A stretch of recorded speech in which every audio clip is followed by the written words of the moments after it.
अवनी गतिमंद निवासी विद्यालयात झेंडावंदन उत्साहात। महाराष्ट्र युवा क्रीडा प्रतिष्ठानची विद्यार्थ्यांना मदत।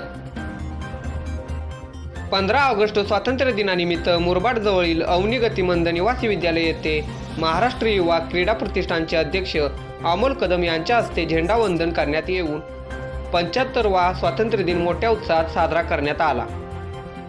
या झेंडावंदन कार्यक्रम प्रसंगी महाराष्ट्र युवा क्रीडा प्रतिष्ठानच्या वतीने मदत म्हणून अवनी निवासी विद्यालयाला ब्लँकेट, धान्य आणि साहित्य देण्यात आले। या प्रसंगी प्रतिष्ठानचे अध्यक्ष अमोल कदम, ज्येष्ठ वकील संध्या जाधव, अवनी शाळेतील संस्थापिका प्रतिभा इरकशेट्टी, ऋषिकेश इरकशेट्टी तसेच प्रतिष्ठानच्या संपर्क प्रमुख नम्रता पाटील, ठाणे जिल्हा अध्यक्ष प्रज्ञा जाधव, उपाध्यक्ष अश्विनी कुंभार, सुवर्णा भोई, सुनीता मामिडाल, संतोष पांडे, राजेश्वरी नायगावकर आदी उपस्थित होते।